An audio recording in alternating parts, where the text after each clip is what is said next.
Hello, I'm Debbie Patrick and I'm from St Peter's Church in Hartshorn. I wonder if you feel like you're facing challenging days, hanging on to the hope that things will get better or that the light at the end of the tunnel is starting to get bigger.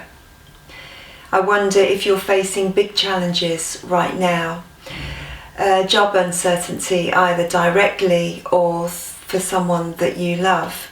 Maybe perhaps health is something that's really concerning you right now, either again for yourself, your own health, or the health of someone that you love. And you're struggling to see hope through it all.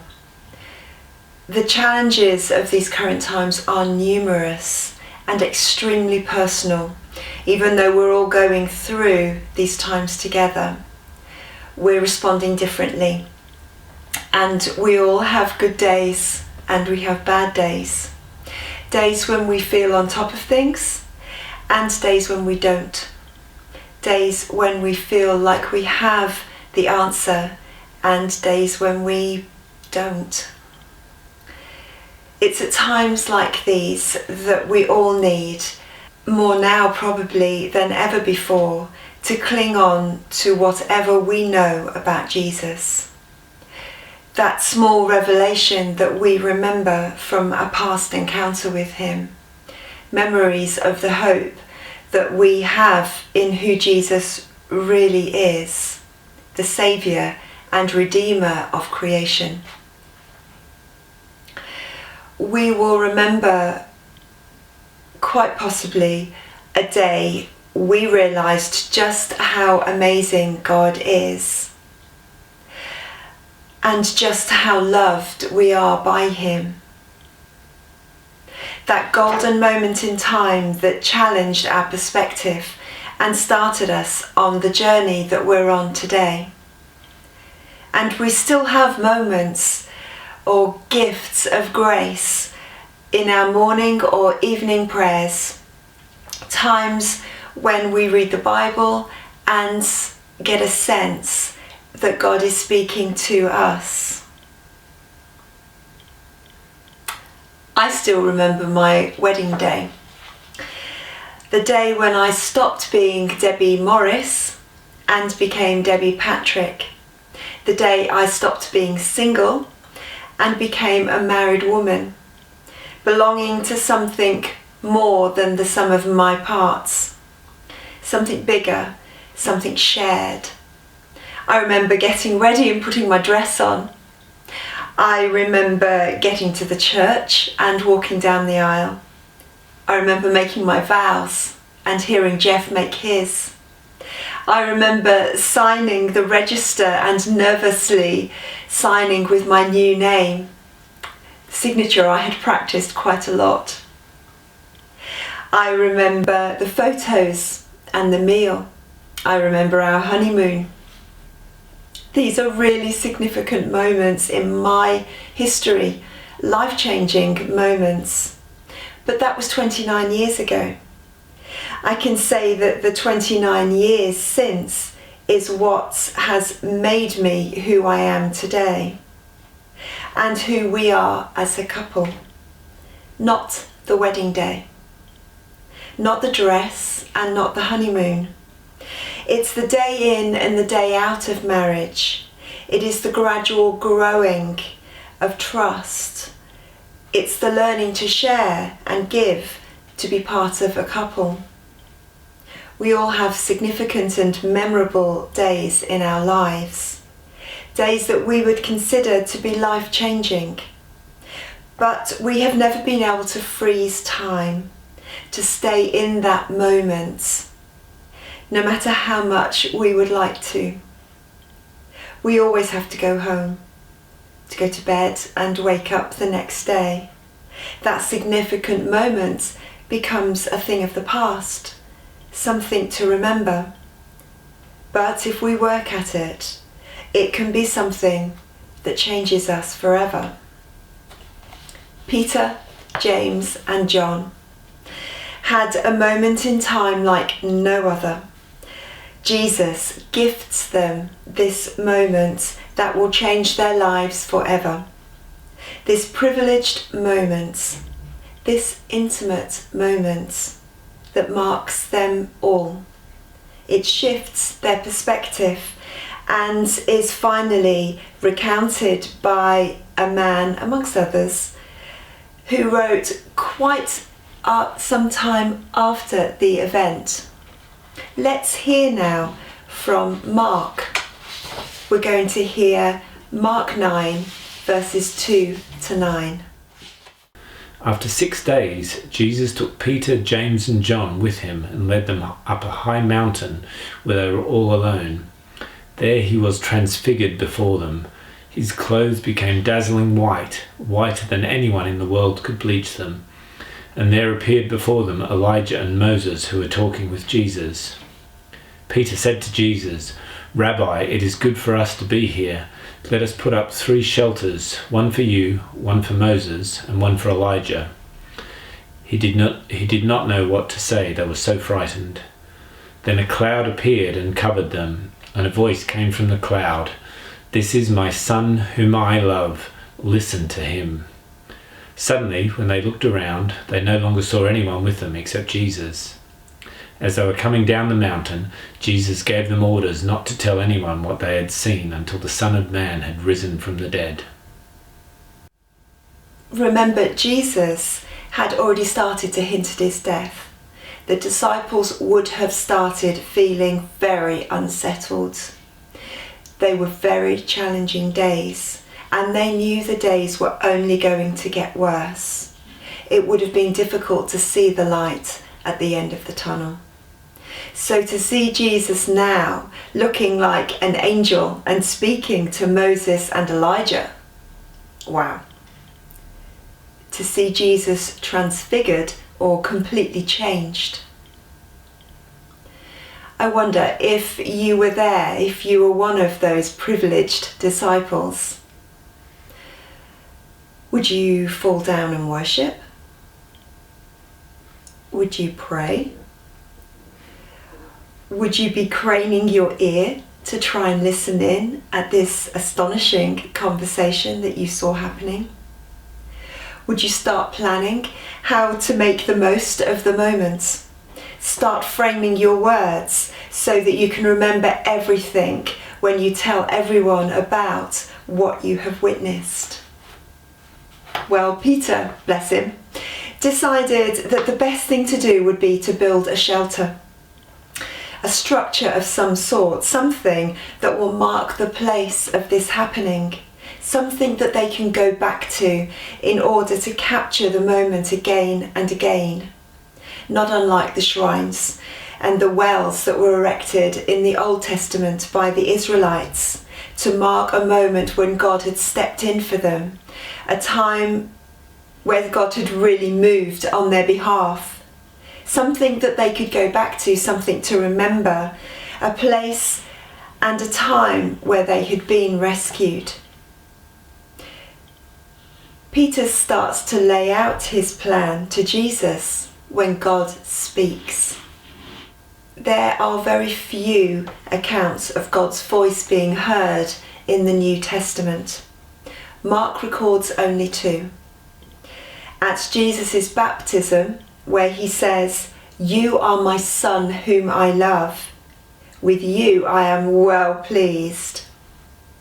And at the Transfiguration, the account we have just heard, towards the end of Jesus' ministry and life on earth, he says, "This is my son whom I love.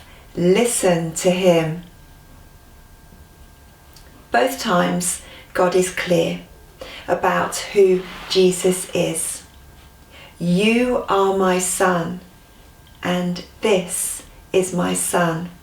One statement is personal and affirming to Jesus himself, and the other a proclamation about Jesus to the disciples. And here are these 3 rather unremarkable men who are going through very challenging times, witnessing it. God speaks. "This is my son. Listen to him." Is there something of a rebuke in those words? Do you think that God could see Peter's mind running at 100 miles an hour, knowing his character, his bull at a gate style, and needed to stop him in his tracks? Perhaps. What should Peter have said instead of, "I'll build a shelter"? It's interesting that Matthew, another of the books in the New Testament that recount Jesus' life on earth, he records a conversation between Peter and Jesus not long before the account of the Transfiguration, where Jesus calls Peter a rock on which he would build his church. And here we have Peter wanting to build a shelter or a place to worship. I wonder if Peter was still getting his head around this massive prediction about his future. If Jesus wanted him to build his church, then what better place to do it than the very place where he witnesses this astonishing thing? Maybe Peter was afraid about the things Jesus had started to reference about his death. In this moment, wouldn't it be better to stop and worship rather than press on towards something that was too horrible to contemplate? Not unsurprisingly, he is only human after all, Peter had gotten the wrong end of the stick. This moment was supposed to build his faith, not give him a reason to build a temple. An experience to move him on from not to a place for him to stay and hide in. The church that Peter was to build wasn't a physical one, although we do need buildings to meet in. What Peter was to build was a church made of people, a spiritual church, people in relationship with Jesus, and one that would move through the ages. But what of us? We occasionally have wonderful moments of grace, where the space between us and heaven feels almost non-existent. A thin place, as George MacLeod described. He said that the veil between physical and spiritual, the mortal and immortal, was almost transparent. He was describing the island of Iona. But there are times in our prayer life, or perhaps during a service, where heaven feels close enough to touch. It is natural to want to hold on to that moment. If I could just sit there and stay, not move and not lose the feeling of that moment, that closeness with heaven. But we never can. And perhaps the lesson from these wonderfully ordinary 3 disciples is that we shouldn't try. We shouldn't try to stay in that moment. The trick is to take a snapshot of that moment, not unlike a photograph taken at my wedding. Learn the lessons of that time and take that on to the next moment, and the next, and the next. As with my marriage, the marriage is made over time, not in the moment that the vows were shared, not in the snapshot of me in my rather stunning dress.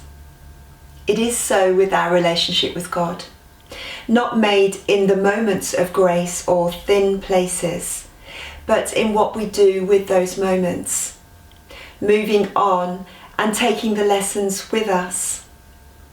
The feeling of intimacy may fade from time to time. Our circumstances might grow bigger than the feeling of that moment of grace, but the relationship still grows because we move on to the next day together with God.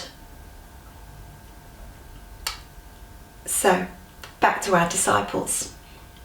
They would have had to walk down the hill together, away from the place where they had seen this incredible thing, pondering what they had seen, probably asking a million questions, and Jesus having to repeat himself over and over again. Keep this one to yourselves. Just for now, no, you can't tell anyone just yet. But the best thing for us is that we do get to share. After Jesus' death, one of the last times that Jesus spoke to his disciples, he said this: "Now, go into the world and preach the good news to everyone, everywhere." Finally, permission to share, to take what was learnt in the thin place on the mountaintop and live it out in the places where people don't know, haven't heard, haven't seen who Jesus really is. So, those moments of grace, the times of intimacy, they are our mountaintop experience. Those graces of the thin place that we have from time to time, they are our fuel, our inspiration, our strength to go down the mountain and to face the challenges of our time and tell anyone who will listen that Jesus is more than anything we could ever imagine. He shines like the sun and sees into our hearts, and what he sees, he loves. Let's take a moment now to reflect on our times, on our challenges, and let us ask God for a moment of grace, for a mountaintop experience, for a thin place between us and heaven.